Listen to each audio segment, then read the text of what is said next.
Yeah, we should. 1 second.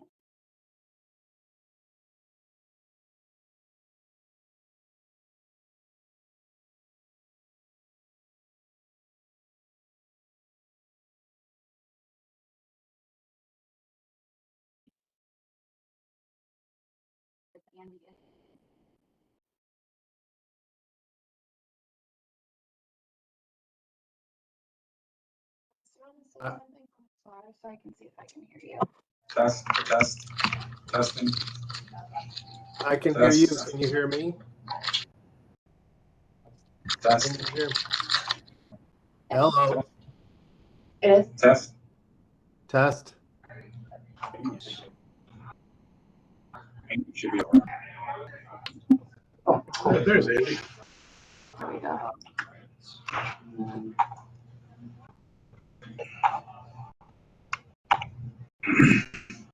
Andy, can you hear us?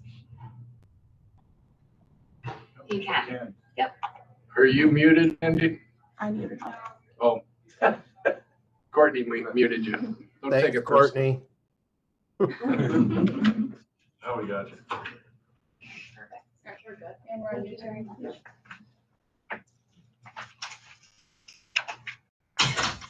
All right. You all set? Yeah. All right, folks, diving right in here. Welcome to the August meeting of the ErieNet Local Development Corporation. Today is Tuesday, August 15th. Time now is 1:03 p.m. for the record. Before we get into it, I'll take a quick roll. Dan Castle. Here. John Spears. Here. John Mills. Here. Michael Frieden. Here. Jeremy Toth. Here. Mark Cornell said he will be late. Let the record show that Tim Myers is absent, and so is Jason Keating. But we do have quorum in the room. For the sake of time, I know some of the directors have to leave early, so we will jump right into number 7 on the agenda, the resolutions. As we always do, I'll read the resolution, we'll have a discussion in between, and then we'll call for a vote afterwards, right? Resolution 2023-16, resolution of the ErieNet Local Development Corporation authorizing the execution of a lease agreement for office space at Serendipity Labs located at Seneca One Tower, City of Buffalo, New York. May I have a motion? Motion. Motion by Mike Frieden, seconded by Legislator Mills. Discussion. So, as you can see through my memo, we've gone through kind of a long period of looking at spaces that we were interested in. We started out by looking at traditional space where we would have a remodel. We would, have a 4-month leeway between when we would decide on that space and when we would come in.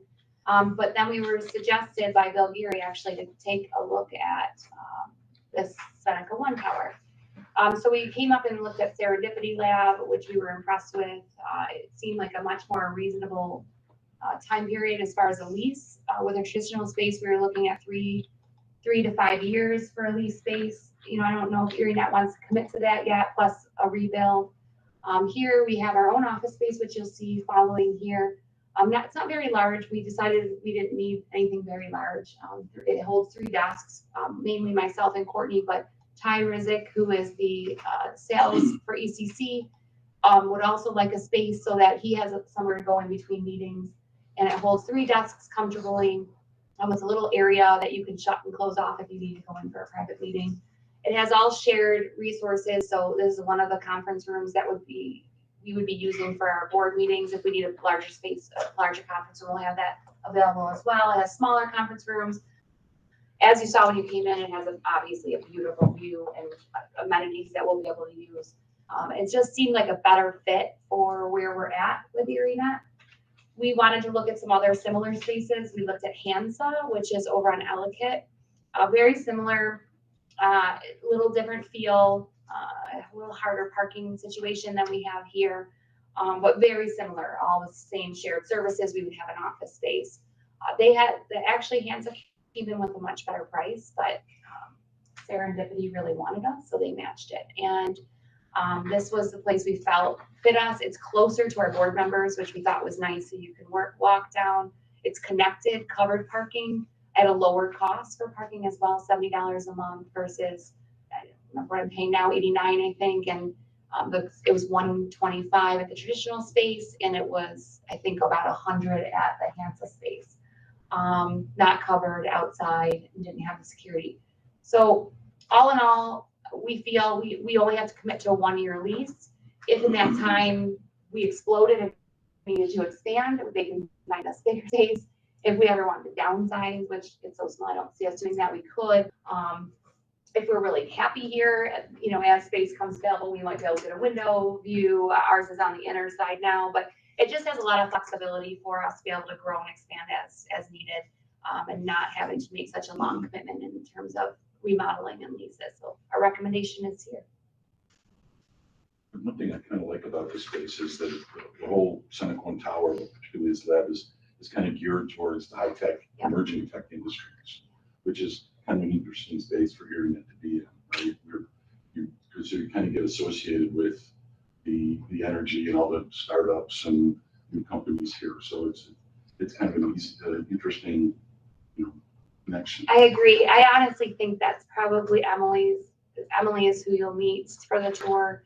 She said that she really wanted ErieNet in here, and I think it's for that reason alone too, is that we fit with their model right now. And I agree, it's a great space. There's, as you'll see, there's a place to eat.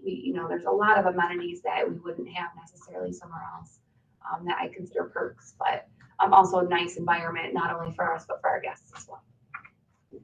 Any other questions? I'll just make a comment that here at Seneca One, there's the M&T Bank. There's also the M&T Data Center here, and a few hundred other tenants. So it's a good opportunity for us to be right in the building, try to promote connections. Yeah, agree. It is a Douglas Jamal building who has lots of buildings, so hopefully connection will make as well. All right, if nothing further, take it to the vote. All in favor? Aye. Any opposed? Any abstentions? Motion carries. All right, resolution 2023-17, the resolution of the ErieNet Local Development Corporation authorizing the hiring of an administrative coordinator. I have a motion. Motion. Second. Discussion. So as we've discussed in our last couple of meetings, we did move forward with the pursuit of hiring an administrative coordinator in end of June. We put out a post. We received, I believe, 45 resumes. We offered 8 virtual interviews. We interviewed 4. 2 were scheduled and did not show up, which has never happened to me before, but did not show up. Apparently this is the new thing. Just didn't show up at all. Just didn't show up. 1 scheduled an interview but later declined, which was nice, she told me. And 1 never responded to the interview request. We interviewed 2 candidates with the personnel committee. After the interviews, we obviously unanimously came up with Courtney and Talia. But what we'll be approving here today is the actual administrative coordinator position. So we had talked about it. You have the job description. It was that one and the same as the ad. As we've talked about before, and as you had agreed to move forward, this position will be vital to the operations, much needed. It's great to bring this position on right now as we're forming all of our new policies and procedures. And we're very fortunate that Courtney is accepting the position. And she's been working on the ErieNet project longer than I have, and has been instrumental in not only my onboarding, but I know to Thomas as the chair and to the board in general. And I'm excited for her to continue on in this role with an increased amount of time that she gets to spend with ErieNet, but also the responsibilities and where we're going to be moving forward with ErieNet. I think she's going to be a wonderful addition. So again, this is just to approve the administrative coordinator position. Any questions? All right. For the record, thank you, Courtney, for all that you've done for ErieNet. You've been superb. Erie County is sad to lose you. But we're glad for your new adventure and journey, so congratulations. Thanks. Take it to a vote to authorize the hiring of an administrative coordinator. All in favor? Aye. Any opposed, abstentions? Motion carries.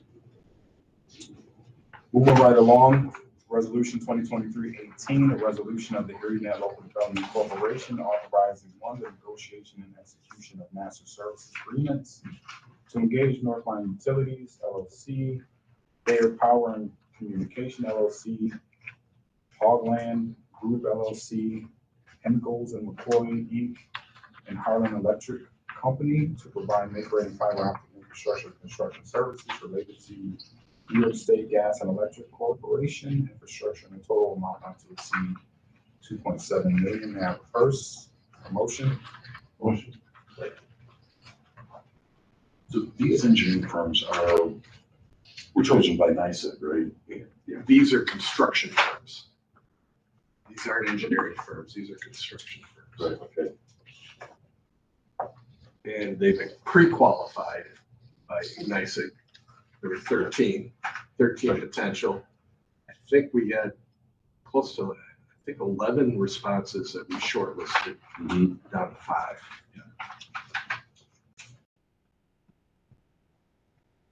And are there, the costs for doing this make-ready work are set by NICEAG also in their contracts? Or does it vary depending on what's needed?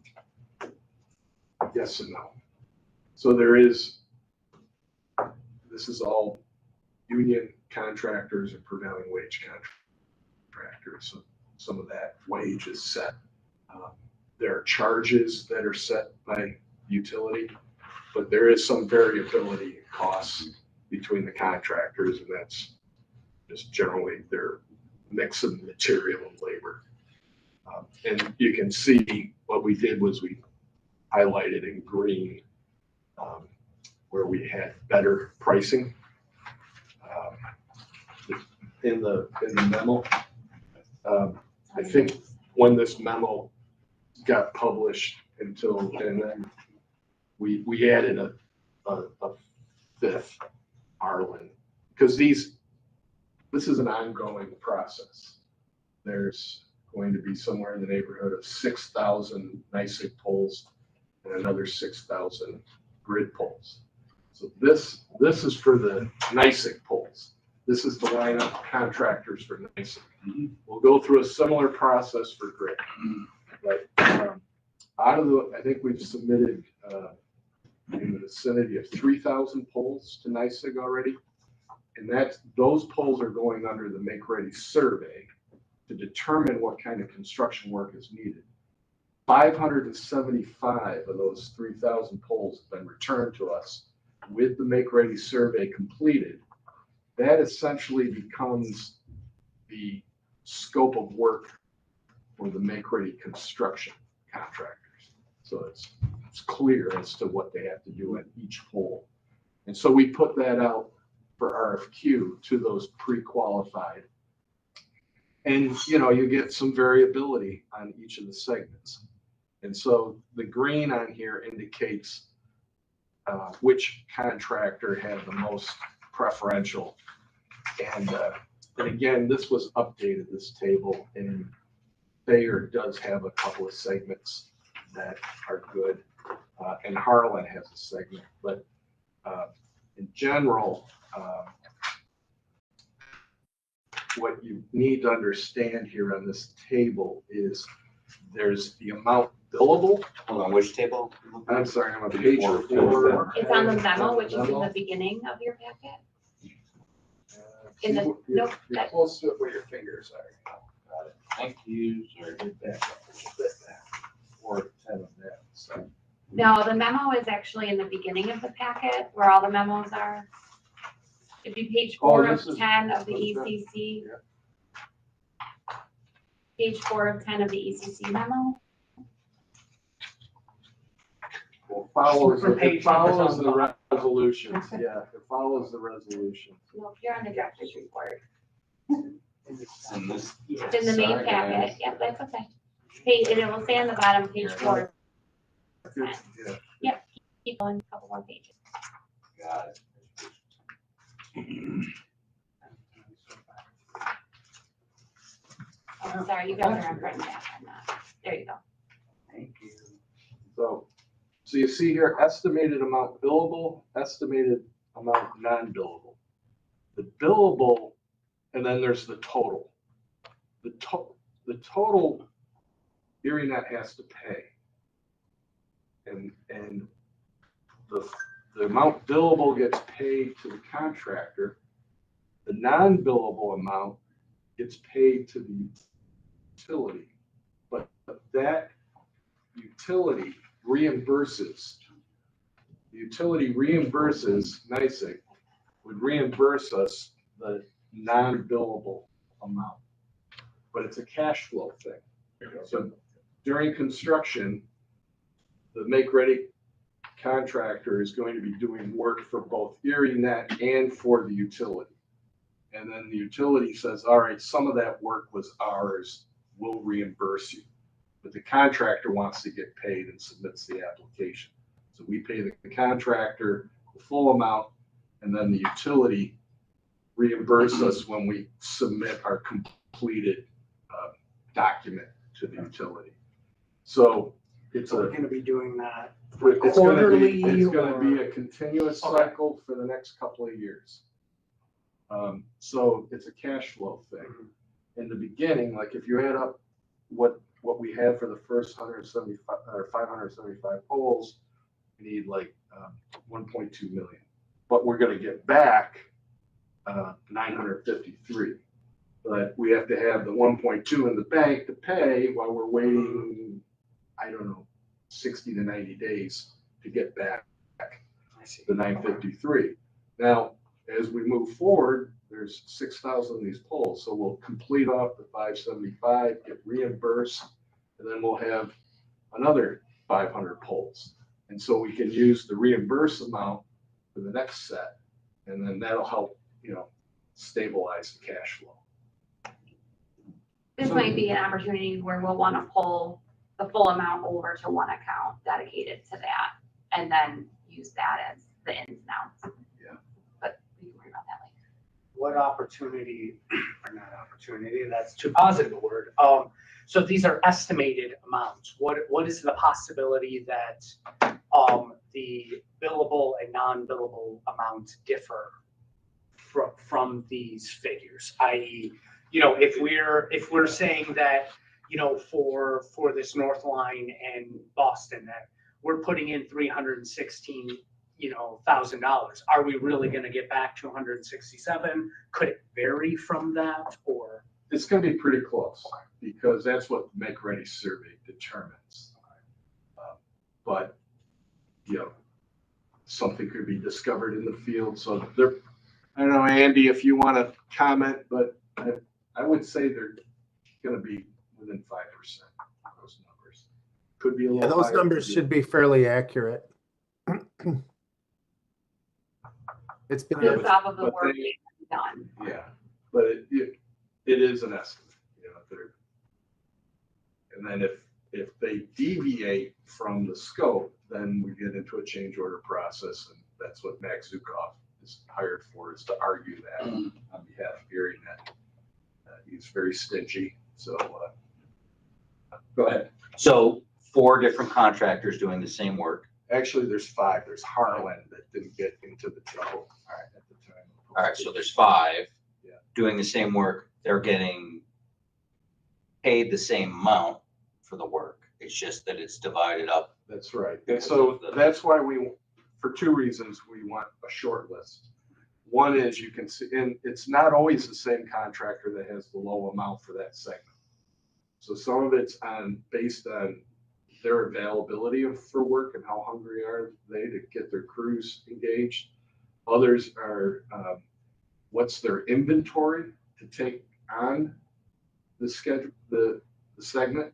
So we've had some contractors say, we can do this, but we're 90 days out on inventory.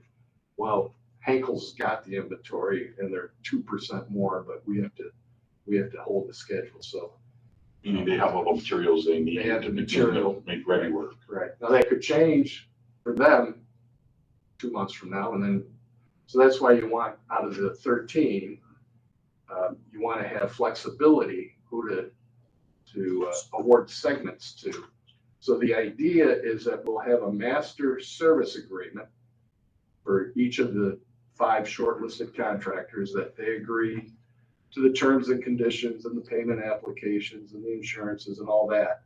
And then we issue, based upon the make-ready survey documents, we issue task orders to each contractor. And that's what they're authorized to work on and to spend. So you're breaking these down by towns or portions of towns, like geographic areas. You have a What we contractor do this is we submit segments of polls Okay, within towns. okay. How we get them back is determined by the make-ready surveyors, which is influenced by the utilities. So we're gonna be in a kind of a patchwork across the county. But I guess what my question is leading to is that, using these 6 as an example, so Orchard Park, Colden, Boston, West Seneca, obviously when we start building out ErieNet, we're going to start from downtown out, right? So we're going to be doing, can we start to make ready work? Make on these ready- poles, even though they won't be connected in That's a good the point question. in the future? The good question, but the reason we can is we're making the space available for our cable to attach It just won't be attached until till later. that later when the construction work. Yes. So the different amounts under each of the 4 contractors, and there should be a 5. Does that mean that gets all totaled up for, let's say, Orchard Park Town 02 for the work that needs to be No, done? it's just the total for the one contractor. If they were to do all of the work in that area? So let's take the very first one, Orchard Park. North and green means billable to ErieNet. The amount, the non-billable affects our cash flow, but we get that money back. So Right. really, the capital investment for ErieNet is the first line. Yeah. So to do that Orchard Park segment 19, it's gonna be $346,000. And if Northline does it, if Hogland was to do it, it'd be, and it's the billable amount is $20,000. Okay, so this isn't even fully So determined we're yet. trying This to is- minimize the billable amount to ErieNet while maintaining schedule. So they're gonna do their best to spend as little as possible, in the smallest amount of time. Amongst these 5, 6, or 5, excuse me, And you've highlighted in green the preferred vendor for For those each of those. segments. right, but that only really comes into play if that particular vendor does all of the work in the particular category. Does that make sense? Am I saying this right, or am I, For this segment. right, for that This- segment? Northland's price isn't affected by not getting these others. Right. But ErieNet's price is affected if Northline doesn't do all of the work in Orchard Park and So somebody. I think what they're saying is Northline's getting all the work on that segment that. They are. Yes. That's what we're saying. Section Okay. 19, Northline gets that work. Okay. Section 21. That's what I was Hogland not gets the work. Yeah, understanding. they would do it by section. Yeah, so they get all the work in that section. Now I understand. So if these other vendors didn't bid or aren't able to do some of these other sections that. That's what happened here. We just Northland wanted to take these ones on. There was one for West Seneca, that was the Harlan that came. Ah, I see, okay. I was like, yeah. what are It's doing just, with we that? did, I see. like, we get these RFQs in every other day coming in. But what you'd be approving here are the 5 that they've highlighted. We're really approving the short list of contractors so that Harris Beach can work up the master service agreement. We get them signed. Then we start issuing, and this is just the first 575. There's 2,500 more. That's why we're asking for an authorization level of 2.7 million. It's going to be more than the 1.2. By the time we're done, and that's really the billable cost to ErieNet. We estimate to be around 2.7 million for NICE. Now, the cash flow goes up and down because of the utility charges that get reimbursed. It's kind of complex, but it's the way utilities work. Any more questions or comments? And, come September, we'll probably have a very similar resolution for the grid make-ready contractors. There may be some overlap. There might be some same contractors on both. We'll have to see how that all plays out. Okay, I have a vote. All in favor for authorizing resolution 2023-18? Please say aye. Aye. Any opposed? Any abstentions? Motion carried. All right, we got a couple super long ones, so bear with me. We have that not been busy at all, just so you guys know. Turn some tea first. All right, resolution 2023-19. Resolution of the ErieNet Local Development Corporation authorizing one, the ratification and approval of a certain pole attachment agreement by and between ErieNet and Verizon. Two, the negotiation and execution of a certain conduit license agreement by ErieNet and Verizon. Three, authorization of expenditure of funds, A, not to exceed $960,000, and furtherance of the completion of certain make-ready services and not to exceed $89,700, and furtherance of the payment of the annual pole occupancy fee as provided for in the pole attachment agreement.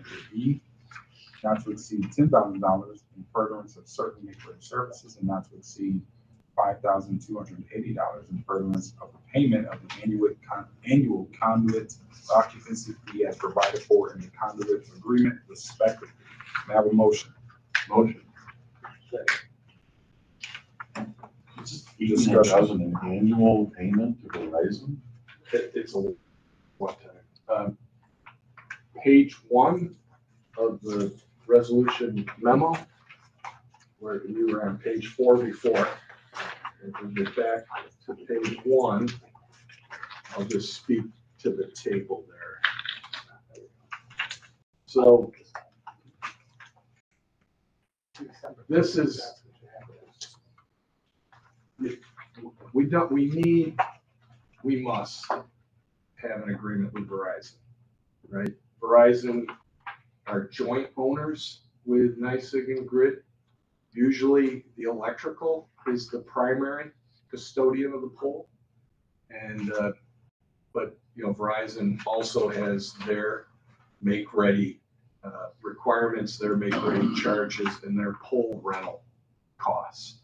So again, these are estimated costs based on our current design and to our best abilities to accurately estimate this.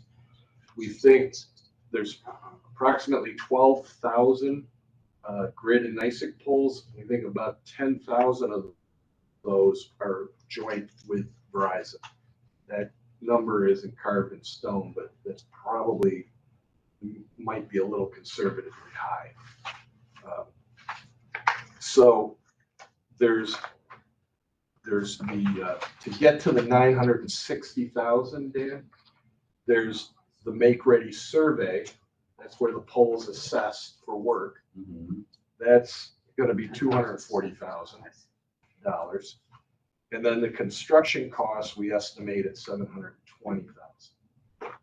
And those are average rates per pole. They're all over the map on an individual basis. What I'm reading here is for a projected annual expense budget of $89,000 a year. That's annually? That's so $960,000 to make that pole ready for the ErieNet fiber.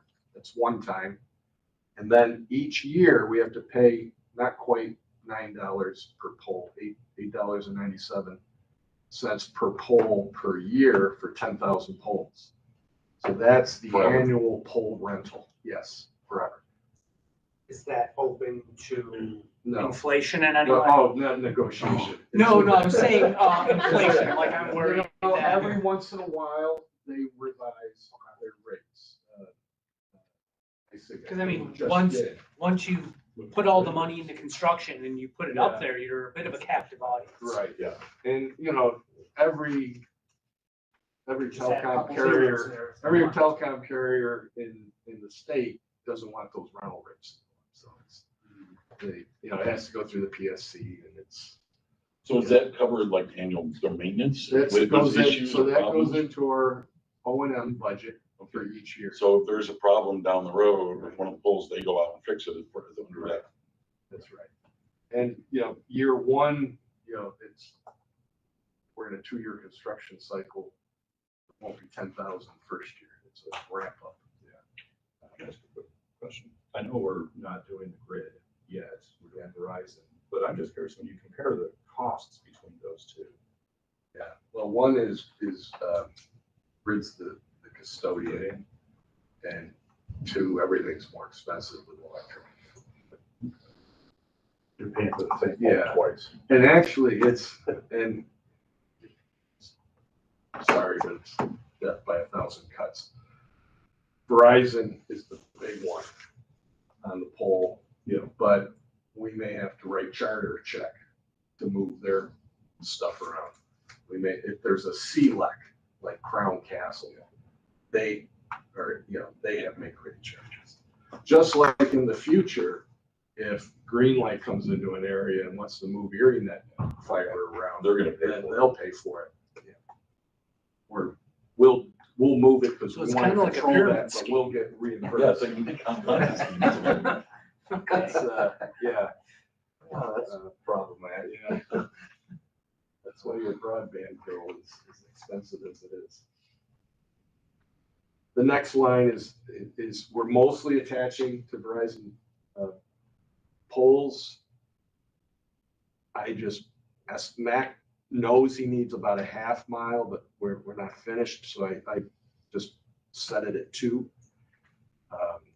And before you can pull your fiber through a conduit, whether it's NYSEG, Grid, or Verizon, you have to make sure that grid is available, it's clear, and that's kind of the survey work. And then the make-ready work that's what we call proofing the duct, where you have to run a cable through, and it's like a mandrel that makes sure you can pull through that duct that you're leasing, that it's serviceable. And we want that because we don't want to go into a duct that's clogged or broken. And so that's the $10,000 is to do that survey and make ready. And then it's 50 cents a foot for conduit rental.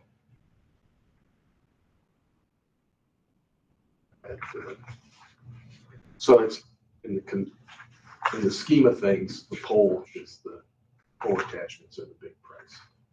We will have some Verizon. So that's what the resolution is the pole attachment, make ready cost, pole attachment rental, conduit make ready cost, conduit annual occupancy. Thanks, Matt. Any more discussion or questions on Resolution 2023-19? Curious, how do these costs relate to elsewhere around the state that you guys have worked? I mean, Adirondacks or Central Finger Lakes, Southern Tier, are they, the Grid and Verizon rates pretty similar? I think they're fairly similar. I don't think these are appreciably different. And do you want to comment? Yeah, these are pretty much rates that are set up through the Public Service Commission. They have to file tariffs on them. And the rates for those pole owners are pretty much standard as far as I know across the state. The make ready costs vary, and it's really how old the poles are and how densely occupied they are. Thank you. All right, if nothing else, we'll take it to a vote. All in favor to approve Resolution 2023-19, please signify by saying aye. Aye. Any opposed? Abstentions? Motion carried. Before we move forward, let the record show that Mark Cornell has entered the building. And Legislator Myers is actually on call via WebEx. All right, now for the biggie. Resolution 2023-20, a resolution of the ErieNet Local Development Corporation authorizing one, the negotiation and execution of a certain agreement authorizing attachment of communication cable and facilities on certain Niagara Mohawk Power Corporation electric transmission poles lying between ErieNet and the Niagara Mohawk Power Corporation. Two, the negotiation and execution of a certain conduit occupancy agreement by and between ErieNet and National Grid. Three, the ratification and approval of a certain CLEC pole attachment agreement by and between ErieNet and National Grid, the CLEC agreement. And four, authorize the expenditure of funds, A, not to exceed $67,200 and furtherance of make-ready charges, and not to exceed $3,135 in furtherance of the payment of the annual pole occupancy fee as provided for in the transmission pole attachment agreement. B, not to exceed $10,000 in furtherance of make-ready charges, and not to exceed $5,280 in furtherance of the payment of the annual conduit occupancy fee as provided for in the conduit agreement. And finally, C, not to exceed $2,655,000 in furtherance of make-ready charges, and not to exceed $80,358 in furtherance of the payment of the annual CLEC pole occupancy fee as provided for in the CLEC agreement, respectively. May I have a motion? Motion. Second. Matt?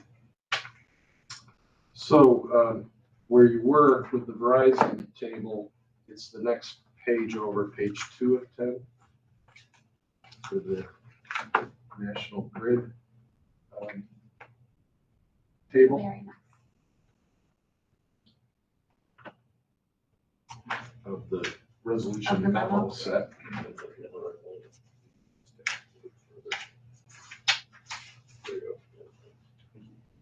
So again, the action items are, we need to approve and ratify the grid agreements. And again, it's essential that we get on grid poles. And we're talking about, Grid does it a little bit differently. They have what they call their CLEC poles. These are poles that are joint owned with communication carriers such as Verizon, Charter, and what we call CLECs, competitive local exchange providers, which are the Crowns and the Frontiers and the Windstreams of the world, Lumen. So they have a pole attachment agreement for CLEC poles. They have a different agreement for transmission poles. The CLEC poles will have electric on it, but they're not transmission poles. Transmission poles have the heavier electric loads on them and the power distribution lines. And then there's also the grid conduit, similar to Verizon. We'll need to lease some grid conduit. So the grid make-ready costs, we've already authorized on an earlier board resolution the Leidos agreement, and Leidos is the outfit Grid uses for their make-ready survey. So we've already budgeted and authorized the $1,017,000 for the Leidos survey. That survey information is going to come back to us soon. We have 2,000 grid poles submitted to Leidos, and we just got the Leidos contract executed last board. So they're catching up. So NYSEG's out front, but Grid's going to come follow right on their heels with their batches of poles. And that make-ready construction is estimated at the $2,755,000. So the survey costs, the transmission poles are less expensive. Well, they're more expensive, but we have very few of them. So we estimate about 100 of the transmission poles and that was the $67,200 for make ready. And the rental on those are high because they're expensive poles, but we only have 100 of them, so that was $3,155 a year. So Matt, real quick on that, John pointed out that in our resolution, we have, that's off by $20. So it is $31.55, annual rate should be $3,155, not $35. In the resolution, you have $3,135, but on your chart, it's $3,155. Probably. It should be the chart. Let's assume the 55 cents, not the 35 This cents. doesn't make a amendment under a motion when we go over it. Double Okay, check. just one. Andy, you know it off the top of your head? Probably not, but. That's right, I we'll go think with it's 31.55. Sorry, I don't. And we can just make a slight motion. Yeah. Change I it. apologize for that. That was in the tables, correct? I would assume. And again, we think we've identified about a mile of grid conduit that we need, but I estimated 2 because we're not done yet. Similar to Verizon, to make that conduit available and ready, $10,000. And they also are approximately at the same 50 cents per foot.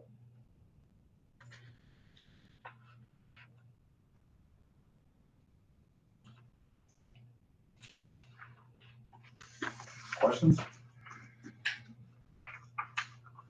Is the 2,655,000 in addition to the 1,017,000 we've already? That's right.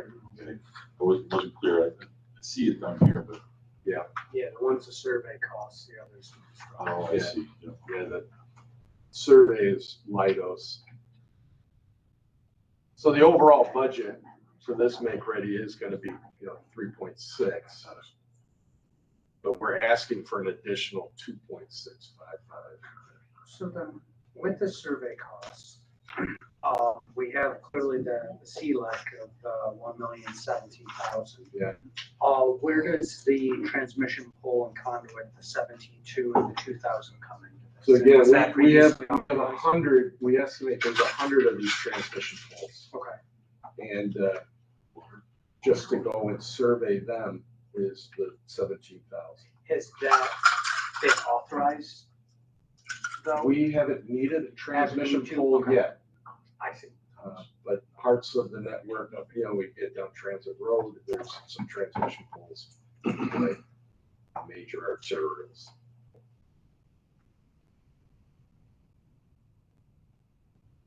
But again, we want to get these agreements in place so that when we're in construction, we're not losing time negotiating agreements.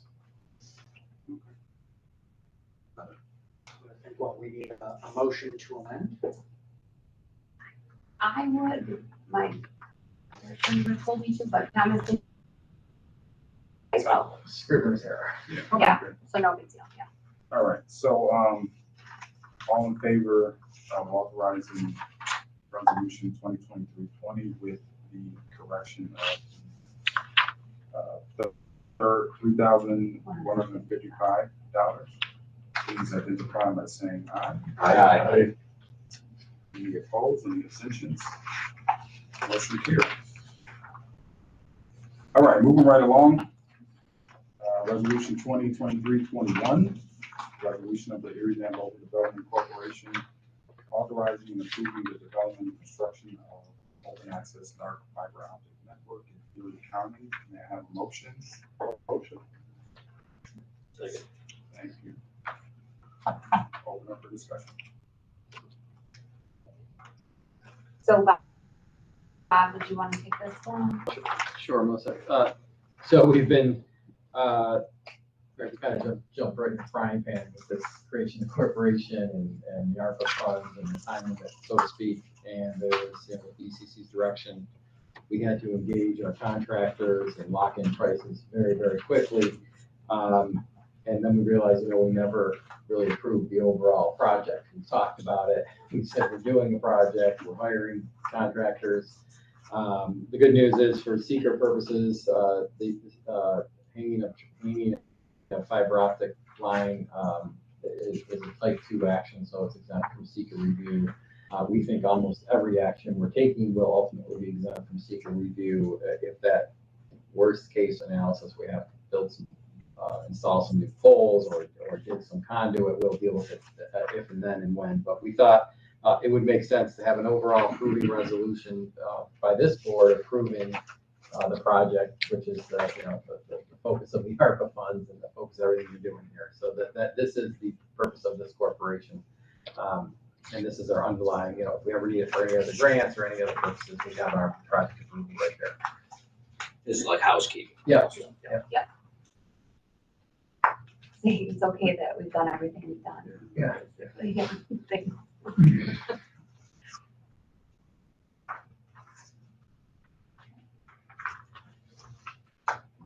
Dan, any questions?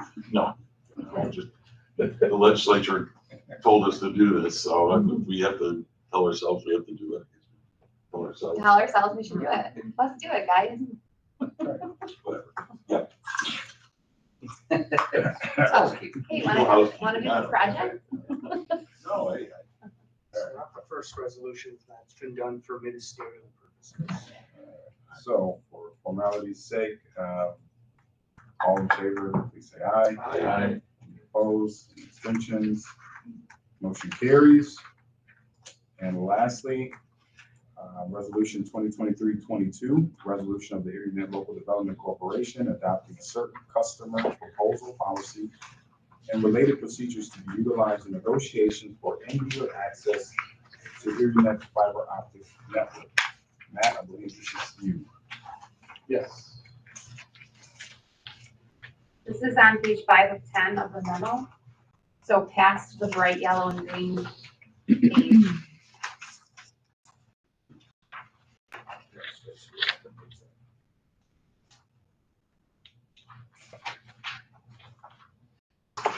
Melissa, do we have the resolution? Is it in? Yeah, it's behind it. The memos are in front. The resolution is the last resolution in the Okay, group I got it, resolutions. thank you.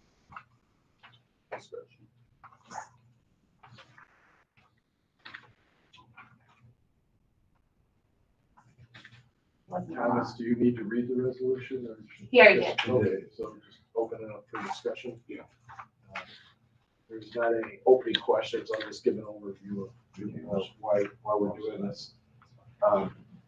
So we've developed our pricing models and we've refined those. And we have a process of how we develop a sales opportunity. And that process leads us to a customer proposal. And then when we have that customer proposal, we have to do an internal review. ECC does the review first to make sure we think it holds water. Then we bring it to Missy. And then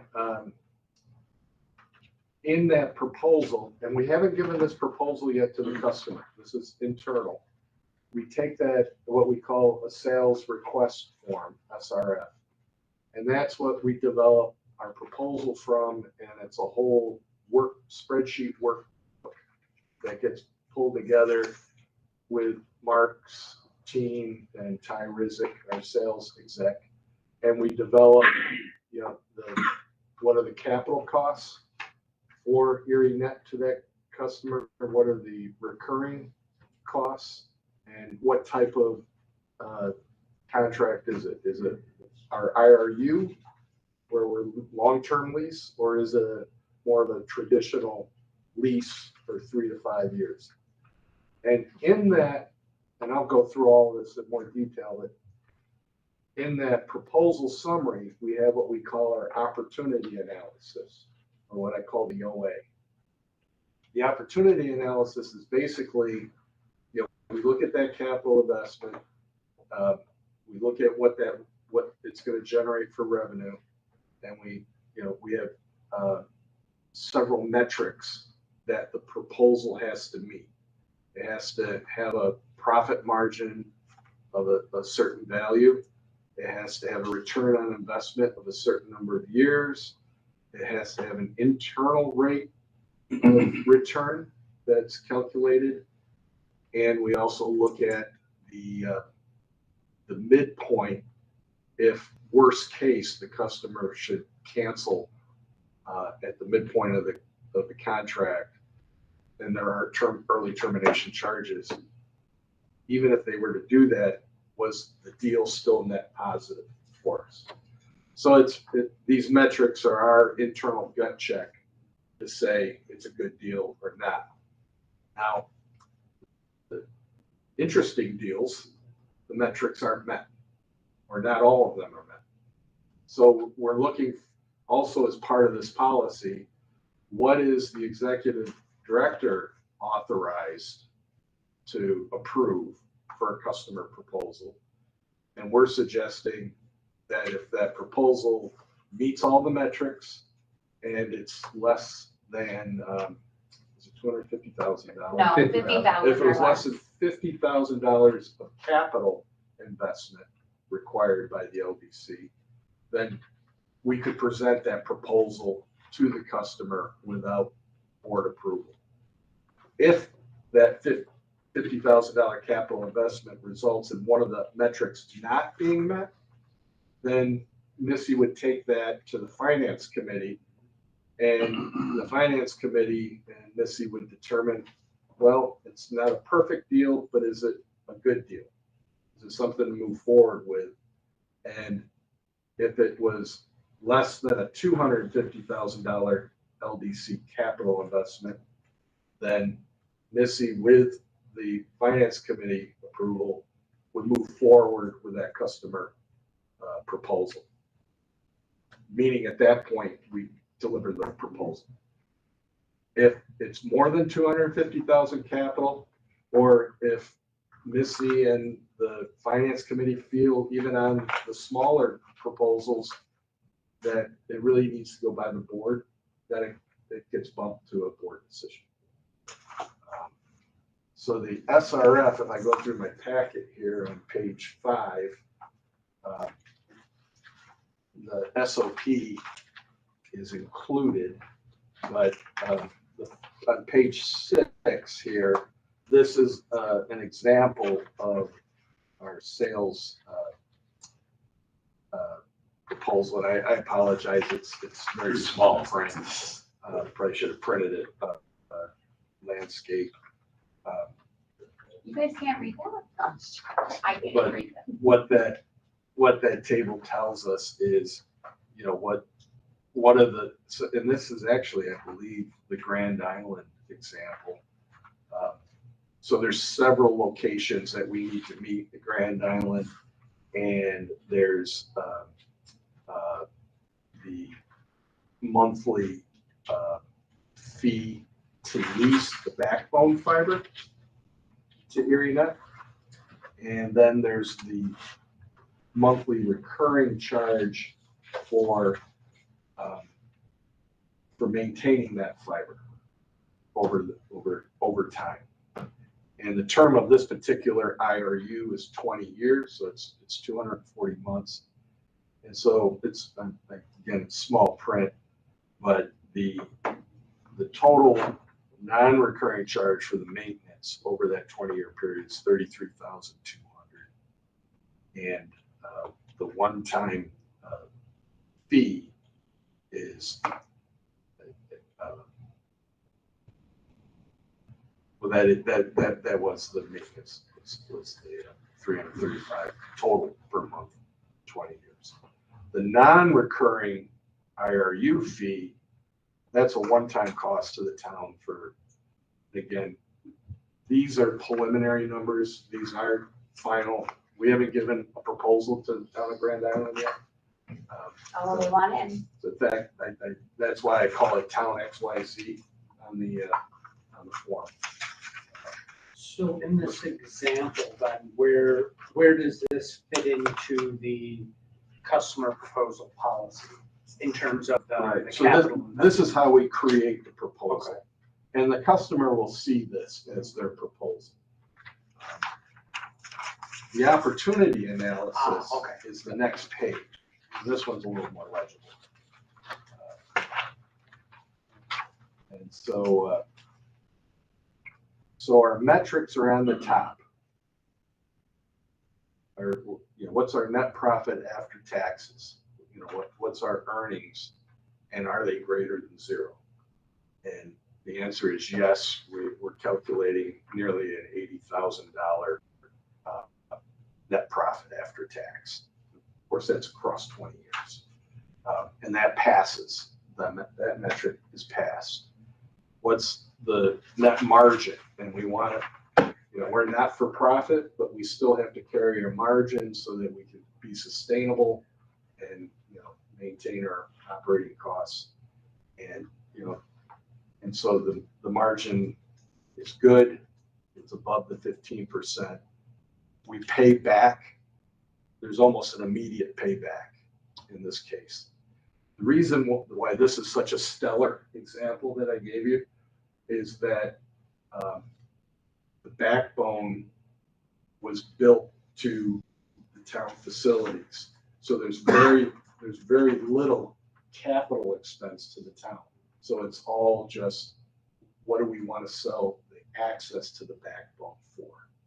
So this is one that the executive director could present. So this would be, Similarly? yes, because here, the capital investment is negligible. But like I said, total investment, $1,290. So it falls, it's less than 50,000, the metrics are met. I don't think anyone would argue that this is not an advantageous deal for the LDC. Go forward and submit the proposal. Yes, sir. Are these the same metrics for every, is it the same Yeah. five? Same five. and the metrics are greater, you know, impact greater than zero, 15% margin, payback within 5 years. And did we, the board, come up with those metrics? No, that's why we're talking. Oh, I see. So, These metrics, I see. you know, we've used these for more than 10 years with Southern Tier Networks. And these metrics were developed with the STN treasurer, who was the Corning Glass CFO. And so these, in our opinion, these are pretty rigorous metrics because Corning CFO had a very corporate mentality. Nothing wrong with that, but you know, these are in some deals, these can be challenging. So we will have times where we're going to have to review this with the finance committee and with the board. Should also say, all of these deals, none of these should be surprises. Every month, we're going to give you a summary of who we're marketing to, and you know what proposals are going out, and you know, so you know, the city of Buffalo, you know, that's a big deal coming up. None of that's going to happen without the board being advised and having an opportunity to weigh in on that. But at the same time, we're going to have hundreds, hopefully thousands of proposals going on. And so we can't wait a month to get proposals approved. So this is what we would like to suggest as the policy. So I'm just trying to get a sense for town XYZ. What are they paying to ErieNet? Is So that in the this- 79,000? Well, overall. Okay. And They're This paying is tough. 32,200 up front, Yeah. and then $335 a month. that's right. So the 32,500 in this example Okay.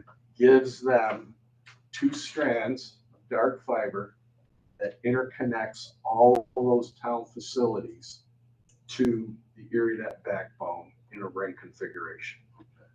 So they get diversity. Small annual fee, I think $335. 335. So we get the one-time capital. That is the total of monthly fees, not the monthly fee.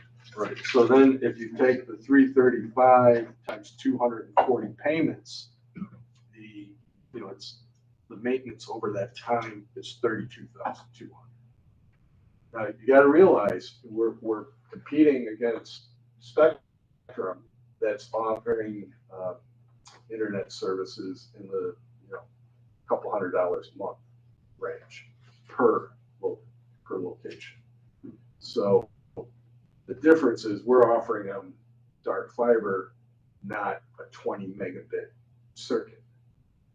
And then the town can light that up as 100 meg, a gig, 10 gig, 40 gig, 100 gig, right? They control the bandwidth. And so but at the same time, they have their town budgets, they have their finance committees, and it can be a tough sell. They don't want to pay more than what they're paying the current provider, so we got to come in tight.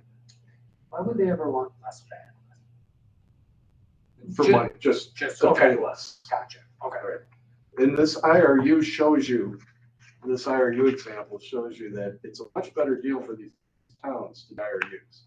If they do a lease, we have a lease example, which is the Very next one. next page, yeah. And you can see on the opportunity analysis for the lease on page 9, which we don't have page numbers on here, figure 4.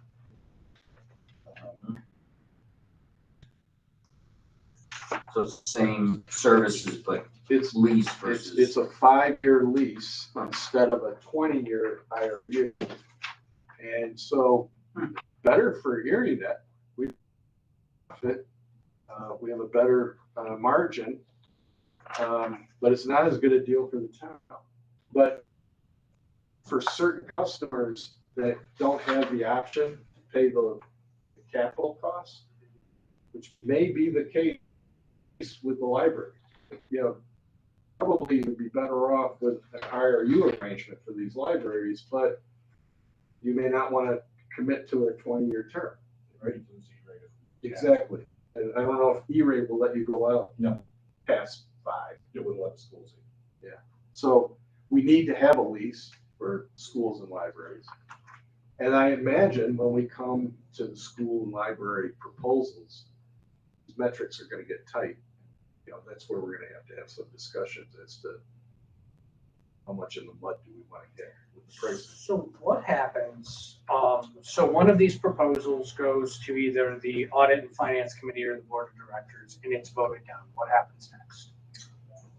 Missy would have the option to take it to the board. If the finance, if you. I'm saying in either of those scenarios, so let's say it fails, does then the proposal get rewritten with less generous terms to the customer to try and get to some of these passes? It would come back to my team. Okay. Is there a way to reconstitute the deal to make it more favorable? Is the customer willing to relent on a couple of things? Are they willing to pay more? We would hope though that you would have some suggestions. Yeah, because I mean, we're gonna be a public benefit corporation here.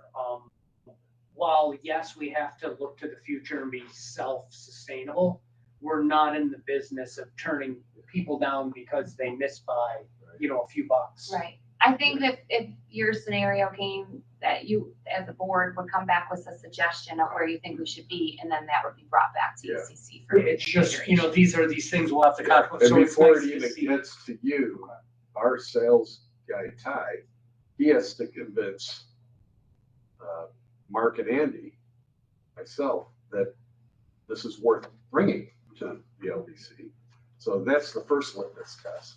If we think it's just a bad thing, we'll either walk away from it or, we'll let Missy know that we don't think this is going to hold water, or we'll let you know why we think you should go forward, even if it's maybe a marginal proposition. And we agree, I mean, we have to agree that we're not looking to make money, we're looking to be able to sustain the business. So there won't be these unbelievable profit margins. In fact, it will probably be the opposite of where we And we've already seen that. Well, because Had I'm to take some wondering, hits to try to the- get it to work. Quite frankly, the reason and with these margin lease is so high. proposals, I assume that's probably some of what we're gonna have to Well, consider. the margin is so high also, it's because ARP is paying capital costs. If that wasn't the case, these margins wouldn't be where they are. I see. So Yeah. going forward, initially, that's what these proposals will likely look like, but going forward, once that money is Exactly. run out, I see. Yeah, now we can't cover the capital costs, and we're gonna have to include those in our proposals, and the margins are gonna get tighter. So could the audit and finance committee decide to reduce the margin, accept the lower margin That, in order to would make it be- more competitive? Is that- before we would change the metric, I would think you would need a board authorization to you can make, what we're saying is you can make a deviation to the metric on a one-time deal. If you want to lower the metric for net margin. That's what from Dan was No, asking. I'm saying 12 leave it at 15%, but you have this margin here of 79%, but can the audit and finance committee say, look, we're willing to accept a margin of 25% on this to make it more competitive? Absolutely. They're still above the metric, but it's not 80%. As long as they're also within that Oh, I 250,000 see what capital. you're saying. Yeah, So yeah. even Just lower when the it's, margin, we're willing to accept because we're above a benefit corporation. yeah, so what he's saying that if we pass all of the tests anyways, we could theoretically still reduce the cost anyways, because we're not As trying to long as be you keep in exorbitant. mind As long as it's that consistent. these margins reflect the benefit of being an anchor as opposed to a subscriber down the road, where the ARP money may or may not be covering these things. So we need to make some money to get the cash flow going and all that, so. And and consistency, but So you'll get maybe into that when you something- start. Yeah, and maybe something at some point, then we want to consider what the maximum, benefit is too. We have a bottom threshold, we may want a top threshold. Well, And I can- I'll I can guarantee you that the customer, is your benchmark. They're not gonna go for something that strikes them as an expensive proposition. But yes, we don't wanna take advantage of anyone. We're looking to provide value. Does the potential customer see these metrics? Will they see? No, this is an internal overview. Okay. Okay, so, Yeah, this won't be posted. right, but to be clear, this is a document of public record. This entity is subject to FOIL. Right. There's some exceptions to disclosure. And we could explore those, that would be, and FOIL is permissive, not mandatory. So we don't audit, we can decide not to shield things. So I'm just sharing that with you, just keep it in mind, when we're actually pressed with it, we can chew our fingernails then, but these, in OA, the board might decide to let it be seen, because you don't want to be, you're all volunteer board members, really, you don't want to be criticized, you're doing public work, as, you're not a public benefit corporation either, I know we're throwing that around, Right. That's fine, I'm not trying to correct anybody. We're not a profit corporation affiliated with Erie County, so people are going to think and we are Erie County government. So just you're all involved in government. You know what I'm talking about. So we just need to be mindful that this OA could be, it may be expected to be seen as a public document. And I was just going to say too, Or at least some metrics surrounding, a culmination of it. Right. Yeah. And one other thought too is, that this corporation has the benefit of having the ARP money. Others that, well, I don't think there's any others in New York State that have had the benefit of that type of funding. So it might be helpful, maybe I'm just thinking out loud, is when we actually start getting into some real project proposals and we're looking at ECC that looks at that net margin. A good question might be, well, gee, if we didn't get ARP grant money, we actually borrowed the money, what would our net margin be? Just something to compare it to, just to help you maybe feel. But the other point to make, we do need to build the slush fund up. So maybe 80% isn't outrageous, although your first instinct, it looks like it may be. If we borrowed the money, it would have been less, but we're trying to build up a fund too. So lots of things to think about. I think having a comparison like that is helpful because, at least in this early stages, we're going to have a hard time, kind of centering our expectations. And I have a hard time believing, that looking at one of these proposals, if we're making a net margin of, 57%, that seems exorbitant, and we may want to, as a board, have some sort of maximum threshold that we won't accept a margin, higher than a certain dollar figure. However, I can appreciate that we have no costs, associated with this, so we also don't want to do something that is, financially irresponsible to Yeah, the longevity of the and corporation. The ARP funds, that's subsidizing the entire Mhm. anchor community. So you start doing a deal for one, you have to start thinking about the precedent Absolutely. for everyone Right, else. the arbitrary and capricious standard. And we'll be in competition.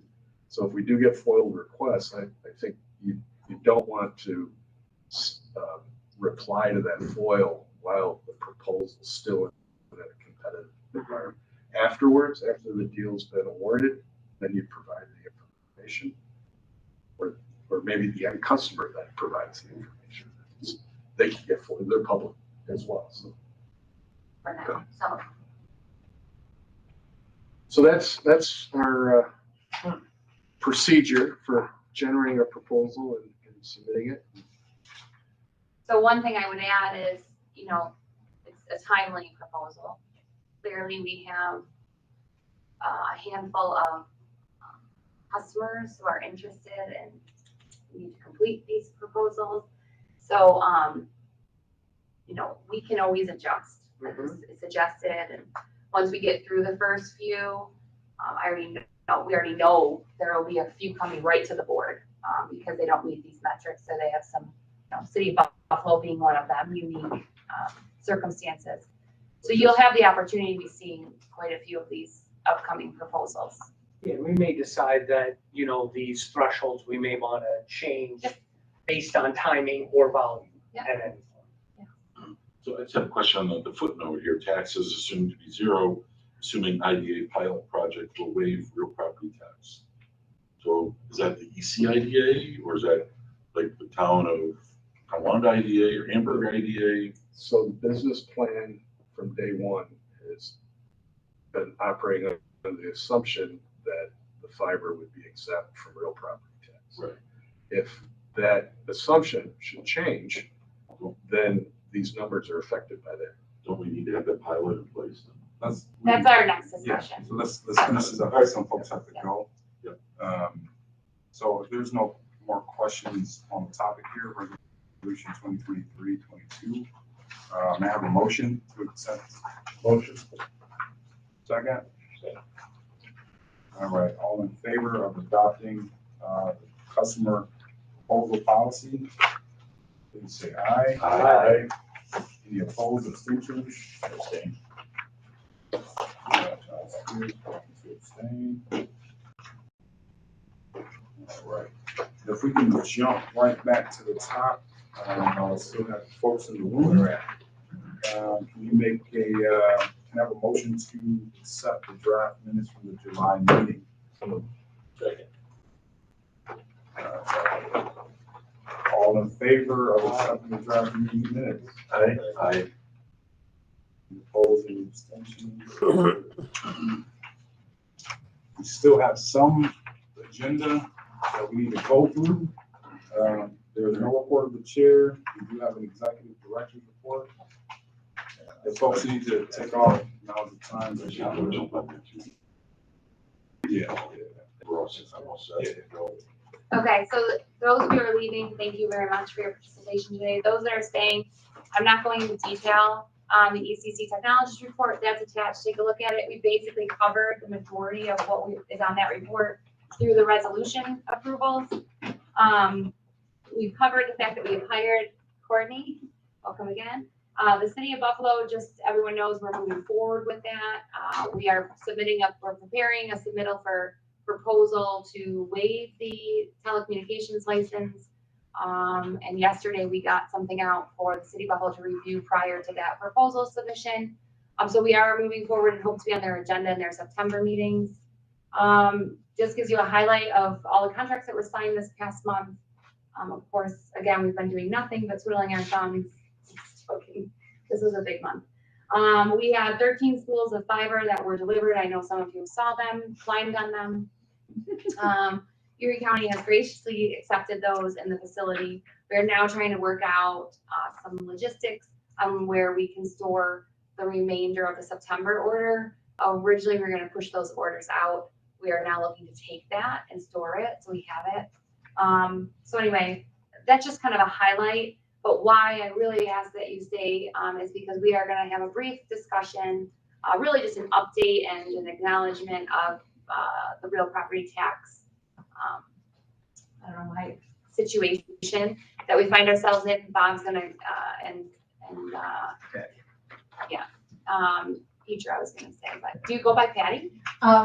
For Bob. For Bob, okay, so Bob's Patty, otherwise known as Petra, are gonna explain to us where we're at, and then any, this is really just an informative. We're not going to entertain a ton of questions because we are still just looking at some proposal ideas. But one thing I do want to say is, did you get the email I sent you on some of the bills?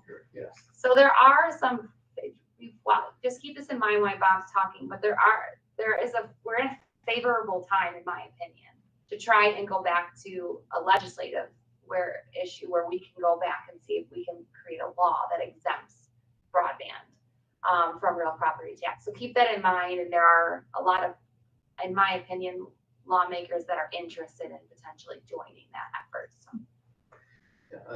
Thank you. And I do know Patty's name. Her name is Petra, but I always ask her, like, what should I call you? Patty Petra. So I've known Patty for over 20 years. And she said, Patty's fine. So this Melissa, that's why you're Melissa. I can't call you Missy. I know, it's okay. Melissa. Thomas can't call me Missy. That's great. Whatever you want. So we do have a real property tax challenge. We analyzed this back in 2019, pre-COVID, as this was going to be a challenge, or it's no challenge, right? You could simply pass fiber optic cable is subject to real property tax as a matter of law. So we could just pass that cost on to our customers. Okay, that's one way to deal with it. That would probably make us not very competitive and cause some other problems, but that's one thing we could try to do. We could try to rely on our tax exempt status. This is a local development corporation created under the New York State Not-for-Profit Corporation Law, and under Section 428 of the Real Property Tax Law, there's ability for tax exempt organizations to claim a real property tax exemption.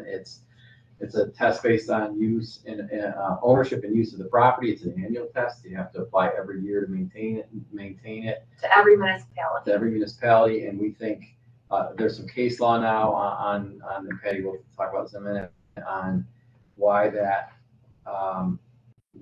probably is not a viable path to go down, and we probably couldn't sleep well at night. I mean, my goodness, one year it's taxable, the next year another assessor says it's not taxable, it's assessor changes, now it's taxable, and we got a huge tax bill. So there's all sorts of challenges with that. We could pursue a Erie County Industrial Development Agency. This is entirely within Erie County, even though we might, there's some other IDAs, Aaron, that has an IDA in Hamburg, but we would want to go, I would suggest using the Erie County IDA. I think this type of project could be eligible for a real property tax abatement through a pilot. It would be a custom pilot, so we'd have to deviate from the IDA standard policies. This is just us talking here. Mm-hmm. We've had some 20,000 foot discussions, less than 2 minutes with the Erie County Executive Director. Of course, the county executive is the member of this board. He's on the IDA. It would, in my opinion, it would be a qualifying project.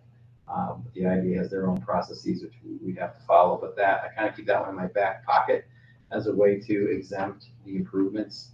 And then there's the legislative fix. There has been some legislation proposed back in 2019. There was a piece proposed that only gave a 12-year abatement, 8 years at 100%,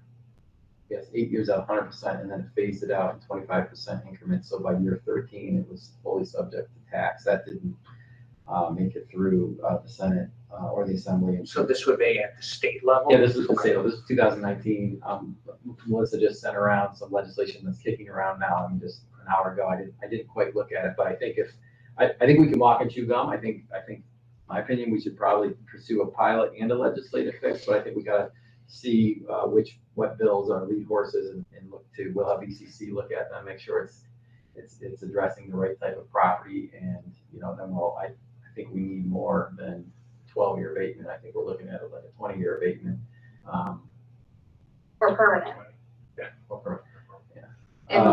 Yeah. Right. So with that, I'll have my partner Patty talk. Patty did the deep dive on the tax analysis and can give the lay of the land. Yeah, so it is really ultimately a legal analysis. I'm not going to get into the weeds with the case law and the statute necessarily, but it is helpful to understand where this all came from. And it really, the current conversation and analysis and discussion about this with regard to fiber optic cable in particular goes back to 2018. So T-Mobile in New York State had been challenging whether or not fiber optic cable should be subject to real property taxation. And the gist of their position was that they wanted to fit it into the telecommunications realm because there are some avenues that they could, if it was construed as a telecommunications asset, that it could arguably be exempt. And so it went all the way up to the Court of Appeals, which is the highest court in New York State. And in 2018, it was definitively concluded by the Court of Appeals that fiber optic lines are considered taxable under the real property tax law, a very specific section. And in addition to that, there is commentary in that case about whether or not they conduct electricity is not an issue with regard to taxability. So in other words, the petitioners, they said the petitioner's fiber optic cables are taxable as lines under the statute, despite the fact that they do not conduct electricity. So whether or not they're lit is irrelevant to the T-Mobile holding. So of course, people are creative and companies had a lot at stake. So in particular, another company called Level 3 Communications went forward and kind of did a divide and conquer approach and tried to look at other sections or other provisions in the real property tax law to say, okay, under this section in T-Mobile, the lines are taxable. We know that, and they acknowledged that in a later case. But in both Erie County and in Chautauqua County, they were trying to pursue other ways that the lines could be arguably exempt. And for example, one of the things that they argued is that they had lines that transmit signals, and they were trying to argue that because there was a transmission of data, and this is going back to the Erie County case in particular, they were trying to argue that there was transmission of news and data or other provisions within the law that they could potentially argue, because of the way the real property tax law is written, that there was an exemption because there was a transmission of news, entertainment, radio, television, etc. But the court said no, it conflicts with the T-Mobile decision. So we always go back to that. And that's the big thing there is they said that's the only reasonable construction of this statute, because when you have an exemption of real property tax, you take the burden is on the entity or person challenging it, that interpretation is not accurate and that there should be exemptions applied. So it's pretty strictly construed, and that there has to be an interpretation to argue that it's exempt, that's the only possible construction of the statute. And so the courts keep going back to that and saying, no, it's not, that isn't the only reasonable construction. So by definition, if we took your position level 3, then anytime there was even a minuscule transmission of news, for example, under one of these lines, everything's exempt. And that's not what the statute is intended to do. So that was an example of the arguments they were trying to make. Now that was level 3 in Erie County. Then they had some alternative argument in Chautauqua County. Those went up to what's called the 4th Department. We are in that 4th Department. So those decisions, basically reinforcing the taxability, control our operations in this part of the state for all intents and purposes. So that, and in the course of this analysis, not only did we kind of chase down the current status of the law, we talked to folks at the Office of Real Property Tax Services. We talked to counsel in other parts of the state that have dealt with this issue in similar fiber optic networks, just to see, where their heads are at, what their positions were. Obviously it's fact specific depending on what exactly the network is and what it's doing. But at the end of the day, we always come back to T-Mobile, and fiber optic lines are basically taxable. So the ORPS people were helpful because they kind of get into the mechanism of how this is accomplished. And it goes back to what Bob said about you're dealing with multiple assessing jurisdictions. It goes on the rolls as a Section 6, I believe, utility asset. And basically ORPS and their function in the utility group in Albany is going to come up with a valuation. There's a way that they do that that's then transmitted locally. And those assessors, depending on if it's a public or private right of way, either abide by that value or there's a cap. So there's just a mechanism in which they operate under. But the big point there is that's an assessment function and that's controlled at the local assessing office. And so where you're left at that point is as a owner of those assets is to apply for an exemption on some other basis because we know that now they're taxable. So then you get into the analysis of, well, our status is a local development corporation that has a public support component, if you will. How does that get us anywhere? And that's again not a black and white situation. It's not clear cut. What the issue there becomes, does our operation and the operation of the lines at issue that are subject to real property tax, could we make an argument that by virtue of the ownership being in the hands of a local development corporation, which is a not-for-profit corporation, by definition, then make them exempt? And that there's case law on that as well. And you have to look to the purposes in which, the legal purposes in which the organization set up, and what exactly is the activity being conducted. And here, when we looked at the case law on that particular issue, which there is actually also Erie County case law, as a matter of fact, on that, we are not of the opinion that our business plan and our activity in this set of facts would allow for that blanket exemption. And in the case law, as a matter of fact, there is commentary from the court saying if the legislature intended it for it to be a blanket exemption, just because you're an LDC, they would have said so. And so it goes a step further actually, because we're going to eventually apply for 501c3 status in this case. And there's actually a case down in Jamaica, Queens that went to the highest court as well. And that was kind of the other backdoor. Well, if we're 501c3, isn't that good enough? We're exempt under federal tax purposes. And the court said, no, that's a different analysis. Our basis for exemption is a 501c3 to get us exempt from federal income tax is not the same analysis for a 428 exemption. You have to look back to those purposes and what you're doing. So at the end of the day, if you look at, the business plan and what the ultimate goals here are, there's a combination of private and public use. And whether or not that's by an interconnection agreement, some sort of license, whatever the case may be, the use in play here is not exclusively within an exempt purpose from our standpoint when we look at what the courts will analyze to make that determination. So and on top of that, how would that be challenged? Well, if you took the position that we'll take our chances, it's exempt, the issue becomes it's an assessor's function. So where this has been challenged in Erie County and in Chautauqua County, it's municipalities, school districts that are saying, no, this isn't exempt. We challenge your argument that it's tax exempt and it ends up in the court. So you're not guaranteed, if you will, that everyone would align in terms of that municipal and school district assessors, that they would all align with our position, perhaps that it was exempt. So that's the issue, and that's where it would come up. Or perhaps a competitor that says, nope, you're getting unfair, and we know that the law is not on your side, we're going to challenge it. Yeah, it just popped in my head. If all of the towns in Erie County are signed up to be anchor institutes, Okay. anchor tenants of ErieNet, if part of our MSA agreement or our ErieNet agreement with the town is that they agree that they will assess the fiber They can't do that. for zero. Assessor is an appointed independent position. I would assume you could never have an agreement. Is that an changing option? that. Is that an option? Are you saying that they would agree that it was exempt, you mean?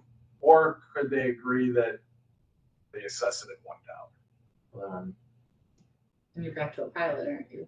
Well, a pilot would solve all your problems, but I think some challenges of that would be, Melissa's point, I mean, the town board can't bind the assessor. They can't bind. But then a board can't bind a future board, so next year when it's a turnover, they could unravel it. And then I think It's an unfortunate part of government. Yeah, and then I think the next person in line would be, you know, Uniland. Hey, can I get that special deal for my building? There's really no difference in the building, fiber optic, can I get?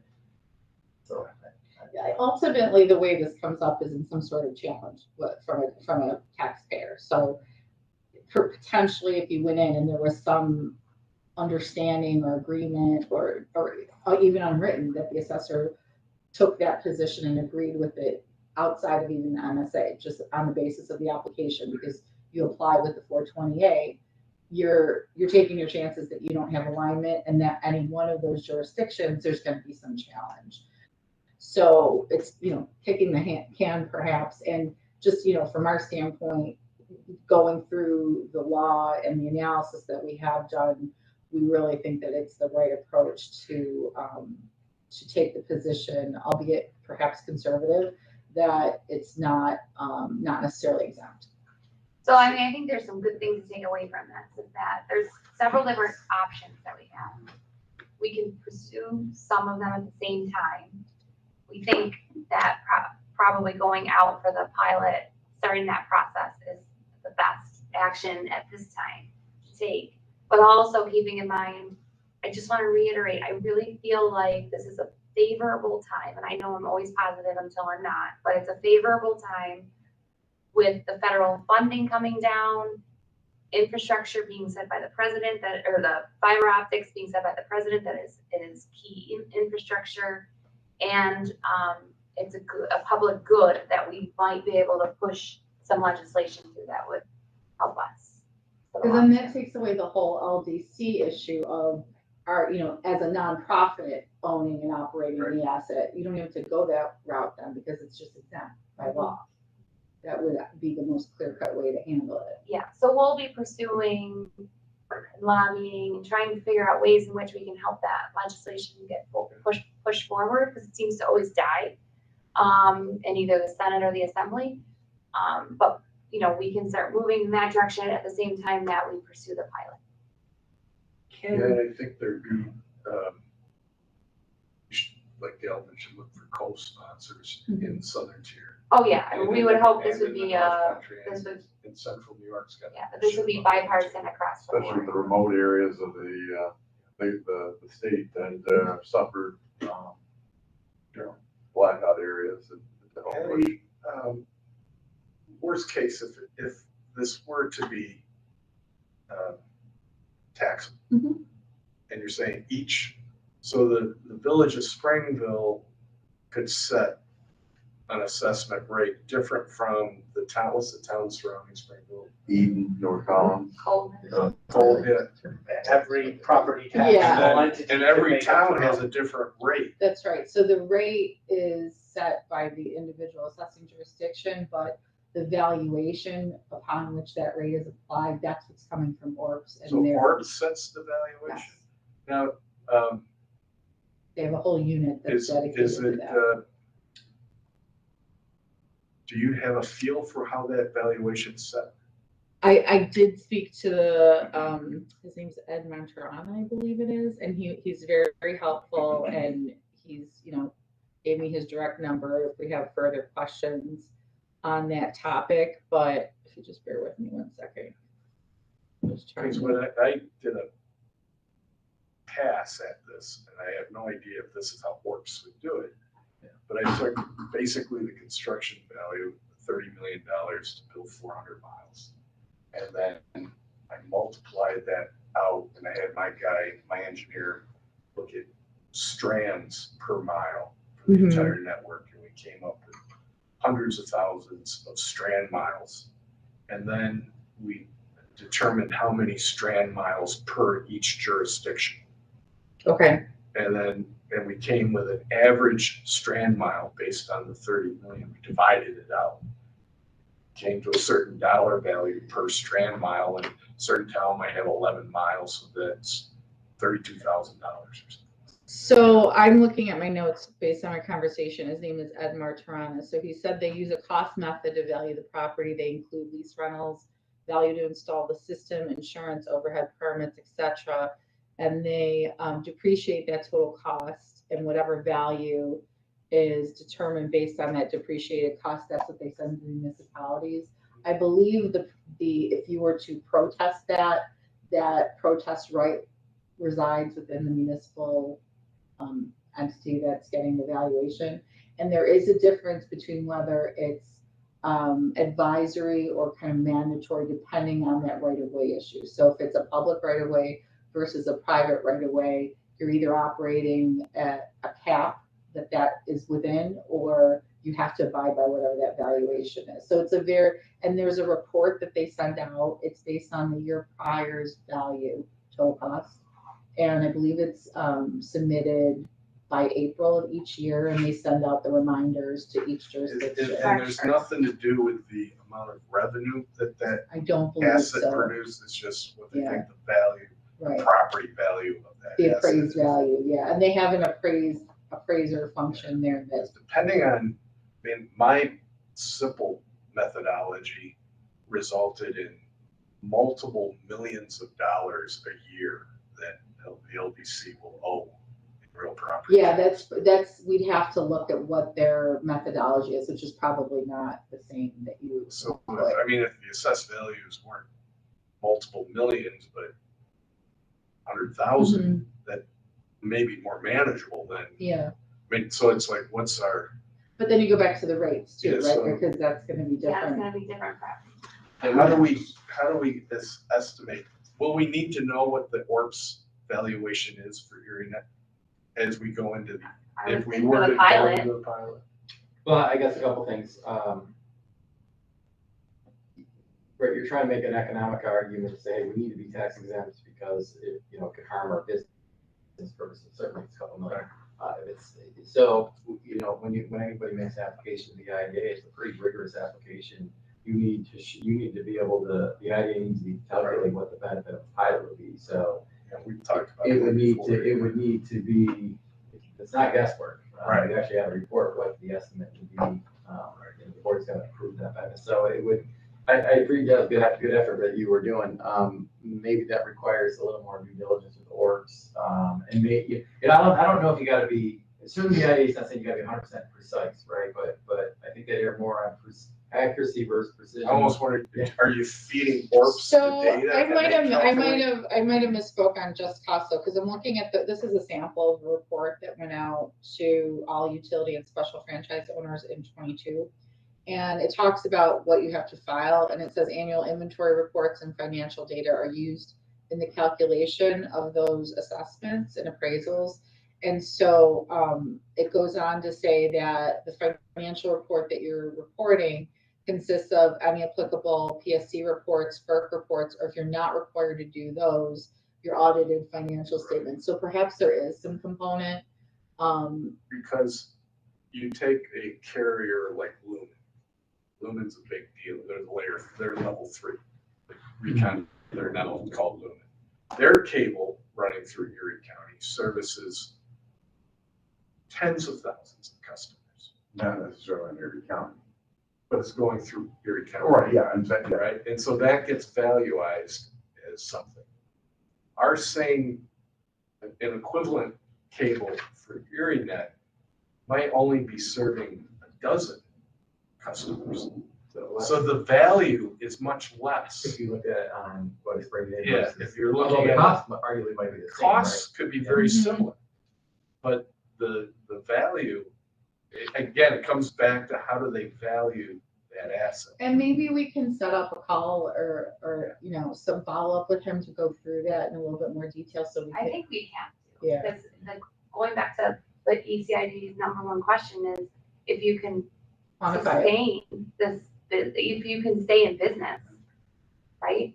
Yeah. We'd have to have a pretty solid number of how much that's gonna cost us to make that determination. I mean, if there was a favorable assessment, maybe we could live with it, but I got a feeling it's not gonna be.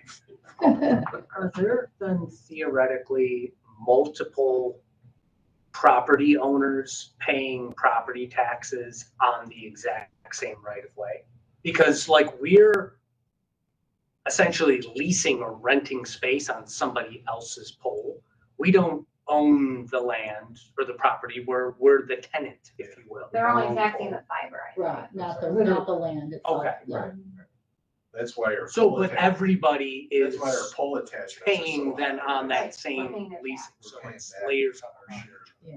So how does Southern Tier do it? You know what? They took a different approach 10 years ago, and their counties agreed that it's non-taxable. And I think their assessors weren't objecting to it. They took the 420 day. And Well, but they're not even doing that. They're just, so nobody's doing. I don't want to, you know what? I don't really want to put them in jeopardy, but Oh, no, I did. their So they're assumption just was that collectively they're forgetting exempt. about it until it blows up at some point. Well, they're just taking a different approach, and, you know, in their defense, a lot of what they did predated of these cases that I'm referring to. So, you And know, now we have case law. at that point, it may have been just a different analysis, and like, you know, until someone questions it.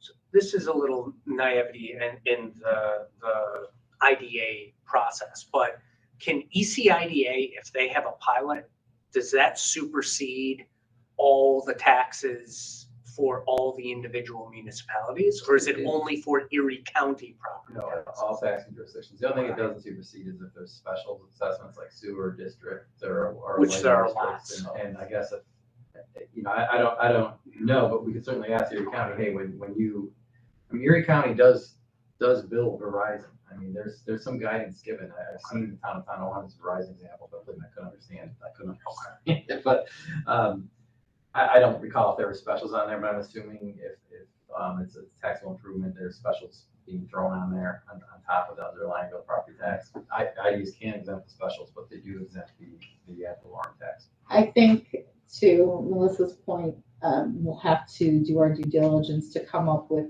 a reasonable estimate of what that's gonna look like using the ORPS approach and applying the local jurisdictions rates. Yeah, That's the especially only- if we do the pilot. Yeah, that's the only way to come up with a number, and that's obviously still gonna be an estimate. Right, yeah. Because you're doing it at a certain point in time that predates when you submit that to ORPS. And I did send you that, I sent this morning, that ORPS report, our, I think, offstate comptroller, I can't remember who it was, but it lists all the tax rates for last year of every Oh, tax. yeah, we jurisdiction. this morning. I think. So if we have to do that analysis, at least that would be a starting Yeah. place. Great. Because I was having a hard time finding it Yeah. anywhere yesterday. I didn't have a lot of time to look at it. With the state legislative route, would it be hyper localized or would it be statewide? Yeah, great question. Because I just Mark it assume out there. as I it think we gets would want to bigger and be bigger and statewide. bigger, you get more people that are like, well, I don't want to give up my piece of the pie. Right, And, yeah. you know, it's, when you're thinking about one of these, you know, multinational conglomerates, Verizon and so on, it gets hard to argue that they shouldn't be paying taxes. Right. Is it a But they're windfall? clearly different than our organization, but also somewhat similar, right? I think we want to feel it out Yeah. before you decide on how you do that. And there's some people we should be talking to that could help us feel that out. But I mean, you could take several different approaches. You work with the governor's office, say, hey, this is a win, right? For a lot of governments, a lot of non-for-profits. You could take it right down to each county and you could even think counties could do this. But But then when they the see, state is the way to you know, how go, in much my they're opinion. exempting from Verizon or Yeah. whatever, a lot of communities may have pause. Yeah, but the state has a plan, and you can see that through the Connect All funding and some of the things that have come out from the governor's office, some things that just come out federally. They have a plan on what, and it benefits the state and it benefits the people of the state if you have this infrastructure non-taxed. Yeah. Because you have, I mean, we're lucky because we have $30 million to build the project, Mhm. but the next company doesn't, and so now they're spending $30 And million they're in arguably their own paying more infrastructure, taxes. and they have to do Yeah. this on top with the taxes. So there's an example that came out, I think maybe Dan sent it over, where there is a company that had funding to do it, and they're having a hard time doing it. And I don't think that's tax related, but eventually it will be a tax burden. So I think just that it's a political decision on how you want to go about doing it. I think we have to feel, I think we feel it out. Or make a That's decision. really targeted. I was just saying to avoid the why are we giving the for-profit mega corporations a windfall? Yeah. If that so legislation, extraordinarily if that narrow. legislation fixes the 428 problem and applies to It could For- be just applied to nonprofits just to only, nonprofits, right? or And- government entities. And there's a public policy, but of course, my Only Debbie LLCs Downer and side stuff. is thinking, is there Big a, corporations gonna sue is there a because- challenge? yeah, Yeah, you the can't whole- Well, of discriminate. course there's gonna be a against challenge, nonprofit. but there's a good argument that we're a not-for-profit. Yeah. They can put that onto their Yeah, It rate. might be a, Selling it might be a services more to direct fix for the non-government province. But we could look at, That's- we that's could look outside at my that too, bandwidth right now. on how to break that out, but, yeah. That would be a very targeted fix and create consistency among all of the counties within the state then, right? And the state has a goal to take examples of STN and ErieNet in particular, since we're doing it countywide, and use that as an example moving forward. I think, like I said, I'm very positive until I'm not. I just feel like we're in a favorable time right now to go after this. We'll have to figure out what's best and who to go to first. And just for the record, I think there is some penalty associated with not filing those reports with ORPS, but it doesn't appear like anything's being enforced, so. Yeah, and then the other example, Ontario, Access Center. Access Ontario. Yeah. Decided that it was taxable, it wasn't going to try to get exemptions. It determined that it couldn't stay in business, and it's selling, maybe someone's, one of the big boys.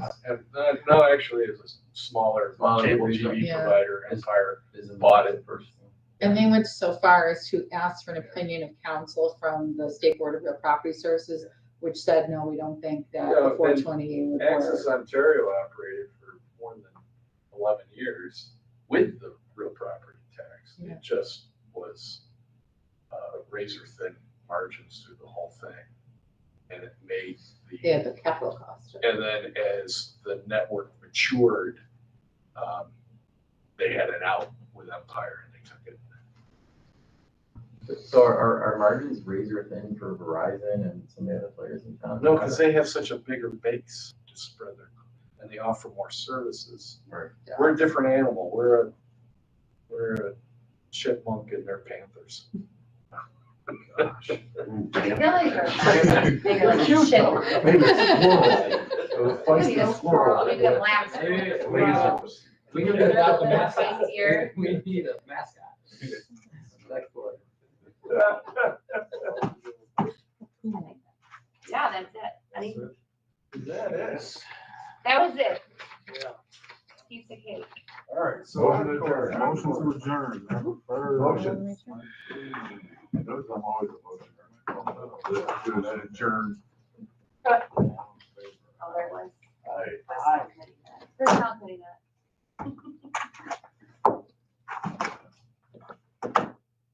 That wasn't a lot. No, I will certainly acknowledge and appreciate that this meeting probably took a lot of work to get to this. We're here.